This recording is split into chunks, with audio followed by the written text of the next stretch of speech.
5 दिसंबर 1945। दुनिया अभी अभी द्वितीय विश्व युद्ध की तबाही से बाहर निकलने की कोशिश कर रही थी। गोलियों की गूंज, तोपों की आवाज और बम धमाकों का खौफ धीरे धीरे इतिहास के पन्नों में दब रहा था। लेकिन अमेरिका के लिए जंग अभी पूरी तरह खत्म नहीं हुई थी।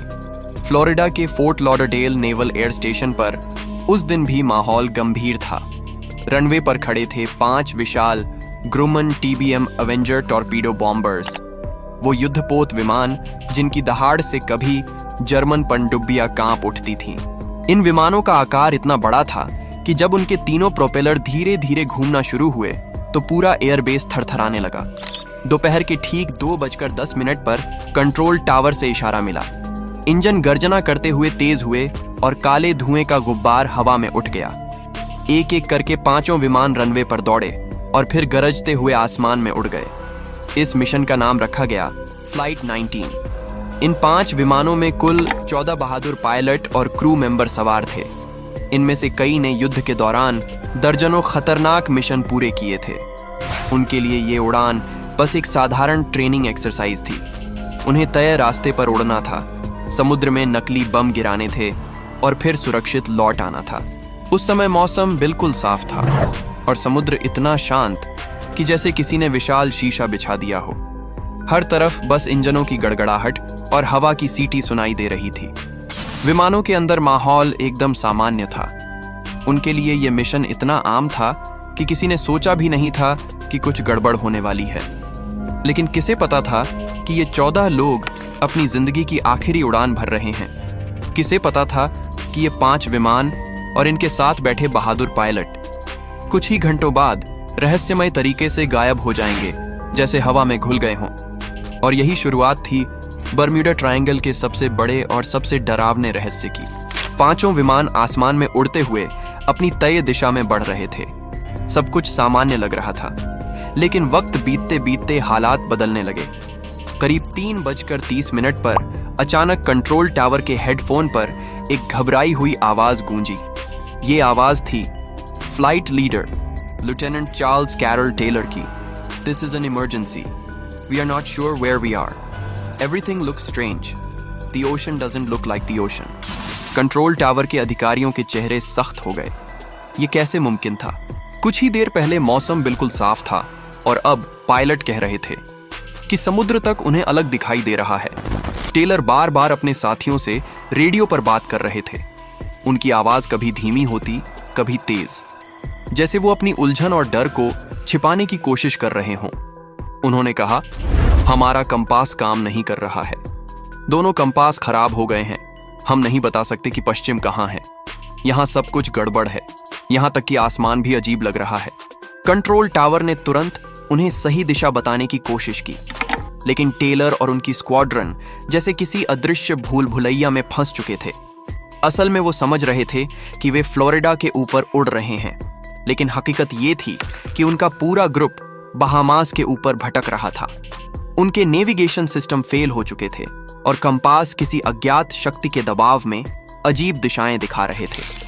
रेडियो रिकॉर्ड्स के मुताबिक टेलर और उनकी टीम की आवाजों में बेचैनी बढ़ती जा रही थी।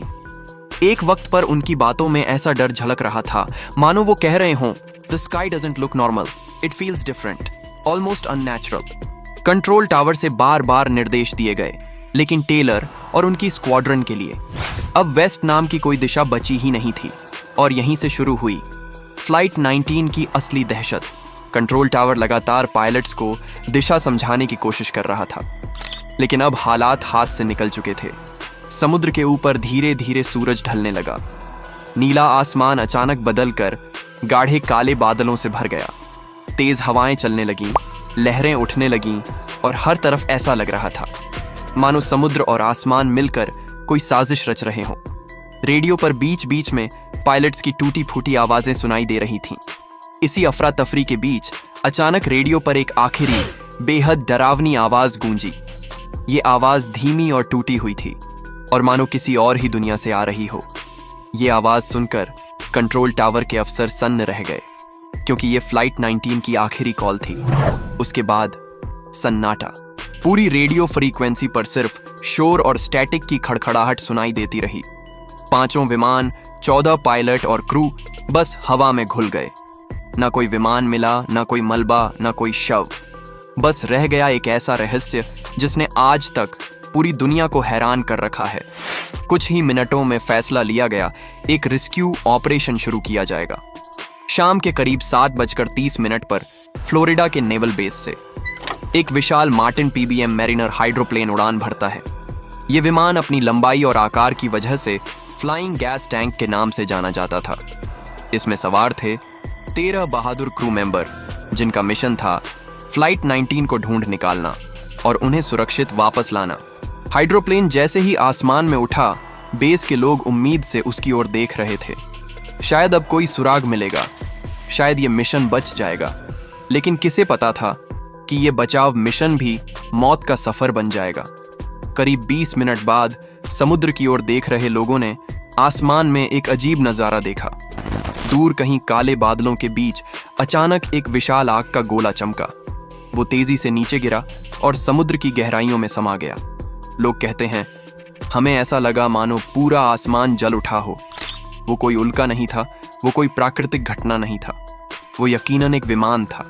लेकिन जब खोज की गई तो वहां कुछ भी नहीं मिला। न धुएं का निशान, न तेल की परत, न मलबा। मार्टिन मैरिनर और उसके 13 क्रू मेंबर ऐसे गायब हो गए जैसे उन्हें समुद्र ने निगल लिया हो। अब तक कुल 27 लोग रहस्यमयी तरीके से बरम्यूडा ट्रायंगल की गहराइयों में समा चुके थे। और यही पल था जिसने फ्लाइट 19 की गुत्थी को एक साधारण नेविगेशनल गलती से निकालकर सीधे दुनिया के सबसे बड़े रहस्यों में ला खड़ा किया। फ्लाइट 19 और मार्टिन मैरिनर की रहस्यमयी गुमशुदगी के बाद दुनिया भर के लोगों के मन में एक ही सवाल गूंजने लगा, क्या बरम्यूडा ट्रायंगल सच में कोई अभिशप्त जगह है? बरम्यूडा ट्रायंगल फ्लोरिडा, बरमूडा और प्यूर्टो रिको को जोड़ने वाला ये त्रिकोण अब सिर्फ नक्शे पर नहीं, बल्कि इतिहास और रहस्यों की किताबों में दुनिया का सबसे डरावना क्षेत्र बन चुका था। जहां कोई भी जहाज या विमान प्रवेश करता है, वहां अचानक सब कुछ बदल जाता है। नेविगेशन सिस्टम अचानक फेल हो जाते हैं, कंपास अजीब उल्टी दिशा दिखाने लगता है, समय और स्थान का एहसास भी बदल जाता है। कभी कभी ऐसा लगता है कि समुद्र और आसमान मिलकर किसी अदृश्य शक्ति के जाल में फंसा रहे हैं।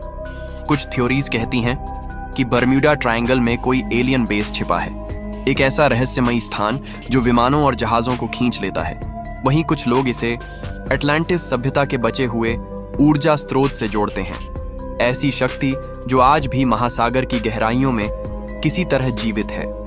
लेकिन वैज्ञानिक दृष्टिकोण भी कम डरावना नहीं है। कहा जाता है कि यहाँ मीथेन गैस हाइड्रेट्स समुद्र की तलहटी में मौजूद हैं। ये अचानक फट सकते हैं, पानी की सतह को उखाड़ सकते हैं और जहाज या विमान को एक पल में निगल सकते हैं। इसके अलावा बरम्यूडा ट्रायंगल की गहरी समुद्री धाराएं और अजीब मौसम भी ऐसा कर सकती है कि अनुभवहीन नाविक या पायलट अपने आप खो जाए। लेकिन सच क्या है, किसी को आज तक नहीं पता। कितनी भी खोज अभियान हो, कितनी भी वैज्ञानिक रिसर्च हो, फ्लाइट 19 और मार्टिन मैरिनर की कहानी हमें हर बार यही याद दिलाती है, बरम्यूडा ट्रायंगल सिर्फ एक भूगोलिक क्षेत्र नहीं है, ये एक रहस्य है जो समय और स्थान की सीमाओं को चुनौती देता है। हर पायलट, हर नाविक और हर शोधकर्ता इसे शापित त्रिकोण ही कहता है। और दुनिया अब भी इस रहस्य के पीछे झांकते हुए डर और रोमांच में उलझी हुई है। तो दोस्तों, फ्लाइट 19 की ये रहस्यमयी कहानी आज भी उतनी ही उलझी हुई है जितनी 5 दिसंबर 1945 को थी। 5 जहाज, 14 पायलट और एक पूरे स्क्वाड्रन का बिना कोई सुराग छोड़े गायब हो जाना। क्या ये वाकई में नेविगेशनल गलती थी, खराब मौसम का खेल था, या फिर बरम्यूडा ट्रायंगल की कोई अलौकिक ताकत? शायद सच्चाई हमेशा रहस्य के पर्दे में ही छिपी रहेगी। लेकिन सवाल अब भी वही है, क्या इंसान कभी इस रहस्य को पूरी तरह सुलझा पाएगा, या फिर ये राज हमेशा के लिए समुद्र की गहराइयों में दफन रहेगा? अगर आपको ये रहस्यमयी कहानी पसंद आई हो तो वीडियो को लाइक करना मत भूलिएगा। और हाँ, ऐसी ही और अनसुलझी कहानियां जानने के लिए चैनल को सब्सक्राइब करके बेल आइकॉन जरूर दबाइए। मिलते हैं अगली वीडियो में एक और नए रहस्य के साथ।